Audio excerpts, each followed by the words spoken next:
Bonjour et bienvenue dans ce nouveau numéro de décryptage sur Prime News TV Monde. Aujourd'hui, nous parlons d'un sujet qui fait l'actualité dans un pays où les partis politiques foisonnent et où la méfiance citoyenne s'accentue.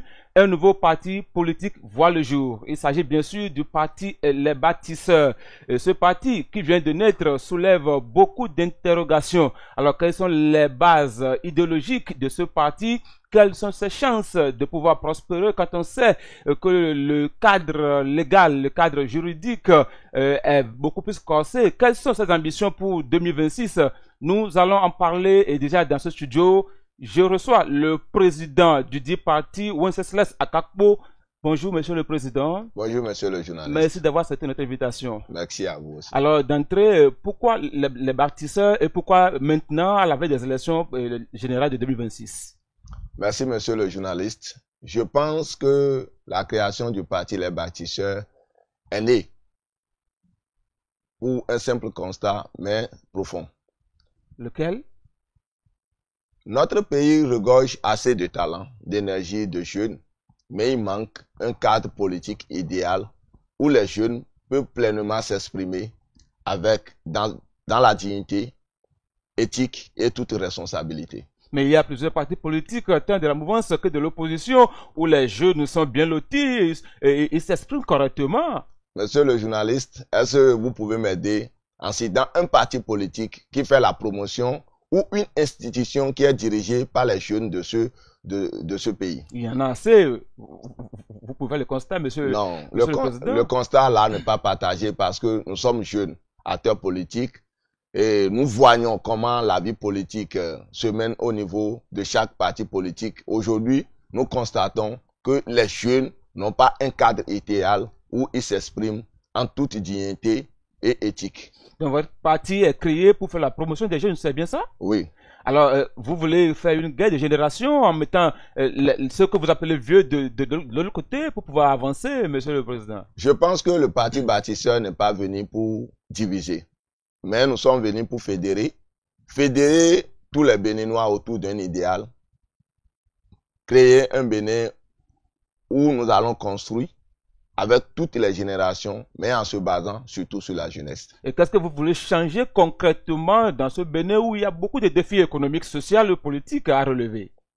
Je pense que au niveau, sur le plan de défis, d'abord nous allons former des jeunes cadres politiques sur l'éthique, la loyauté et la responsabilité, parce qu'aujourd'hui, depuis la conférence Vie de la Nation jusqu'à ce jour, notre pays souffre de la qualité des dirigeants, ceux qui viennent pour servir et ceux qui viennent pour véritablement profiter de notre pays. Donc, nous allons former des jeunes cadres politiques dignes et intègres pour pouvoir servir en toute dignité notre patrie. Vous en avez les moyens? Je pense que le premier moyen d'un projet, c'est la volonté et la détermination. Aujourd'hui, nous croyons que ce que nous voulons faire est possible. C'est pour ça que nous avons pris le chemin et nous sommes sûrs d'y arriver. Vous êtes centriste, opposant à la rupture, ou vous êtes un rupturien donc de la mouvance présidentielle? Je pense que le parti vient de naître et le travail se poursuit parce que nous avons fini de faire la déclaration officielle et selon la charte des partis, il faut aller au congrès. Et je pense que c'est les travaux qui vont nous conduire à choisir. Et je le dis que nous ne sommes pas venus pour diviser, nous sommes venus pour construire. Et pour construire, on ne peut pas s'opposer, on ne peut pas s'allier à ce qui ne va pas. Avec le temps, avec le travail qui se fera sur le terrain, je pense que le sens serait donné et nous allons choisir forcément parce que être centriste, parfois, nous amène à ne pas opiner de façon libre, mais je pense que la position des bâtisseurs serait claire quand nous allons finir le congrès, quand nous aurons notre récépissé. Je pense que nous allons préciser tout ça. La bataille politique est souvent très rude et parsemée de beaucoup d'embûches. Est-ce que vous vous apprêtez pour les élections générales de 2026 ou bien vous voulez d'abord créer un parti, vous positionner, observer les gens et revenir plus tard? Oui, nous sommes conscients que sur le terrain politique, il y a tellement de défis, beaucoup de difficultés.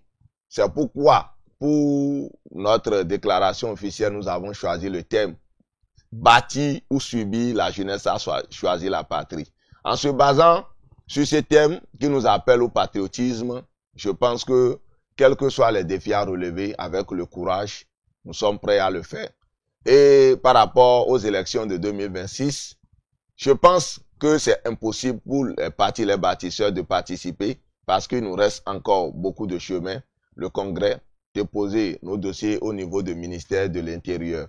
Mais je pense que le travail qui est fait avant la déclaration, aujourd'hui, nous sommes dans les 12 départements de notre pays.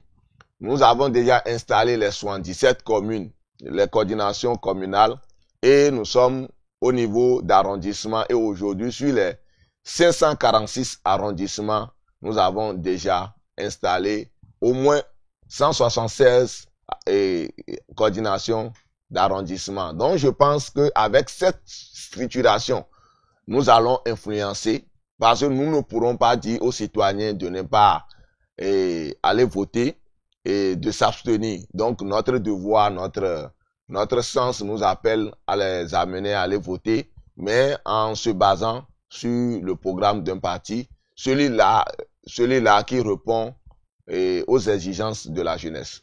Pourquoi ne pas adhérer dès maintenant à ce parti-là? Vous avez jugé utile de faire cette bataille juridique quand on sait que obtenir son récépissé au ministère de l'Intérieur, c'est un parcours de combattant. Je pense que notre objectif, c'est d'animer la vie politique de notre pays en créant un cadre idéal pour les jeunes. Et créer le parti, ça va prendre du temps avant d'avoir le récépissé tel que vous l'avez dit, et tout est costé. Mais il faut du temps. Mais dans le temps, il faut aussi répondre aux exigences et aux besoins du pays.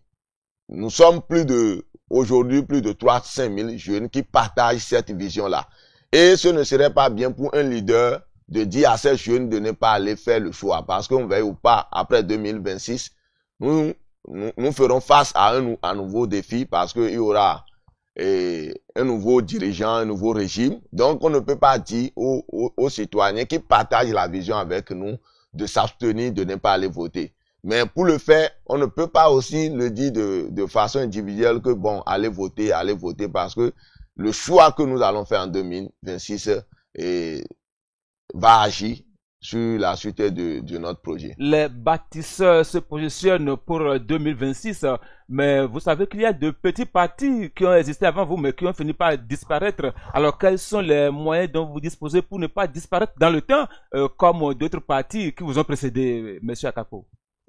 Merci. Je pense que nous avons l'assurance. Moi, je le dis, et ceux qui nous connaissent savent que nous sommes des combattants avertis.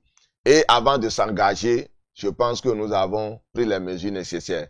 Et nous allons travailler à solidifier la confiance au sein du parti parce que c'est les petites guerres et la méfiance qui fait que les partis naissants disparaissent. Mais lorsque nous sommes convaincus, nous sommes confiants et chacun sait ce qu'il veut faire, je pense qu'avec le temps, nous allons développer un leadership partagé au sein de notre parti et notre vision et notre objectif, c'est de créer un parti politique pour les jeunes. Vous êtes un acteur politique. Si vous étiez allé dans un nouveau mouvement pour faire une alliance, c'est ce que j'ai noté dans vos propos, 2026, vous allez soutenir forcément un parti. Alors, quelle est la réforme phare que le parti là va pouvoir faire pour vous séduire afin que vous puissiez le soutenir? Je pense, si aujourd'hui, quand nous prenons les quotas des femmes au niveau de l'Assemblée nationale, une loi est votée en leur faveur où, dans chaque circonscription électorale, quel que soit le résultat, une femme est représentée au niveau de l'Assemblée. Il faudrait que les partis qui existent puissent voter une loi en faveur de la jeunesse où, après les élections, on puisse avoir massivement les jeunes à l'Assemblée. Donc, ça fait partie des propositions. Nous n'allons pas soutenir parce que nous avons besoin de soutenir quelqu'un, mais nous allons soutenir en faveur de la jeunesse. Une place que vous donnez aux femmes dans votre parti? Oui, on ne peut pas bâtir une nation sans les femmes. Aujourd'hui, Et je pense que nous avons assez d'Amazones qui travaillent avec nous, qui partagent la vision. Et nous n'allons pas parler en termes de pourcentage pour le moment parce que nous allons finir de scripturer. Mais je pense que nous allons tout faire pour que les femmes se représentent au moins à 40-45%. Vous venez nouvellement sur le terrain politique. Patrice Talon est en train de boucler son deuxième et dernier mandat à la tête du pays. Un regard global sur son bilan. Je pense que ce serait précipité pour nous de parler du bilan du président de la République. Mais je pense que tout citoyen qui vit dans ce pays doit saluer parce que avant de dire que ça ne va pas, quelqu'un ne peut pas diriger ce pays et faire 10 ans sans ne rien faire. Moi, je pense que le gouvernement du Patrice Talon a fait beaucoup pour notre pays, même s'il reste des défis à relever. Mais nous n'allons pas se pencher sur le débat de faire le bilan tout de suite. Mais avec le temps, on passera vraiment pour faire le bilan et apprécier. Mais je pense que le bilan est satisfaisant et nous avons vu les réalisations et nous saluons cet effort parce que chaque gouvernement a un défi à relever et je pense que si nous allons objectivement parler, ce qui a été fait est salutaire. Un regard rapide sur la réforme du système partisan où désormais on est à quelques mois des élections, mais on n'a pas les candidats des partis, tant de l'opposition ni de la mouvance. Le terrain politique est très moins animé. Un regard rapidement sur cette réforme-là. Je pense que le système partisan, pour nous, est une bonne réforme parce que, arrivé à un moment, à une étape de la démocratie, il faut des mesures pour pouvoir structurer, réorganiser la classe politique et éviter la naissance des partis régionaux, communaux où les gens n'arrivent pas véritablement à faire un travail sur le plan national. Moi, je pense que c'est une étape de notre démocratie et aujourd'hui, même si on n'a pas encore essayé parce que c'est notre premier essai, et je pense qu'il y a forcément des choses à ajouter, mais je pense que c'est une bonne réforme pour l'évolution de notre démocratie. Quand nous prenons les grands États comme les États-Unis, c'est les deux partis qui animent. Donc, il faut un moment siffler la fin, réorganiser les partis politiques, travailler pour solidifier notre démocratie. Donc, je pense que le système partisan n'est pas venu pour exclure, mais pour donner du travail et pour imposer la rigueur. Combien de partis au maximum il faut dans un pays de 13 millions, 14 millions d'habitants, selon vous? Je pense que tout dépend de l'idéologie. On ne peut pas limiter le nombre d'un parti politique. En limitant, c'est que nous limitons la liberté d'expression et le choix de se voir et de parler. Mais je pense que lorsque un parti se veut grand, il faut une bonne idéologie, un travail sérieux. Et c'est ce que prône le système partisan. Et je pense que celui qui travaille et qui essaie de développer une idéologie partagée par les Béninois va librement créer son parti politique parce que nulle part dans la charte des partis ou bien sur le système partisan, il n'est mentionné que bon, il doit y avoir deux et après deux, il ne va plus insister. Donc, je pense que c'est une opportunité pour nous jeunes de travailler davantage et de s'organiser pour un parti. C'est vrai que vous n'êtes pas candidat pour les prochaines élections législatives, mais le code électoral dit qu'il faut avoir 20% dans chaque circonscription électorale pour pouvoir décrocher des sièges. Quel est votre avis sur cet aspect du code électoral, M. Akakpo? Je pense que lorsque une loi est votée, parce que quand on parle de la démocratie, c'est le respect d'abord des lois qu'on s'est librement données. Et notre pays aujourd'hui a voté le code électoral. Et nous sommes à la veille parce que ce code électoral, on l'a pas essayé, c'est la première fois. Tout à fait. Donc, il faut forcément faire l'expérience afin de faire le bilan, de voir ce qui a marché, ce qui n'a pas marché. C'est vrai que 20% dans toutes les circonscriptions électorales, c'est compliqué, mais pour des partis sérieux qui travaillent et qui prônent une vision claire, je pense que 20% sur 100%, c'est acceptable. Mais depuis 90 jusqu'à ce jour, aucun parti n'a réussi ce défi dans aucune circonscription électorale, sinon dans toutes les circonscriptions électorales. Comment le miracle pourra-t-il s'opérer?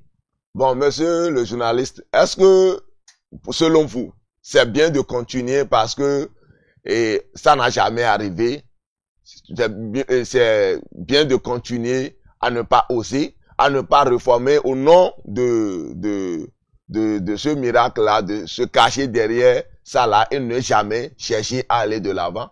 Moi, je pense que ce qui n'est jamais arrivé arrivera un jour. Une dernière question pour vous. La crise UPR-PRD, vous êtes un acteur politique. C'est vrai, vous n'êtes pas membre d'aucun de ces partis, mais de votre position, quelle lecture faites-vous de cette crise-là?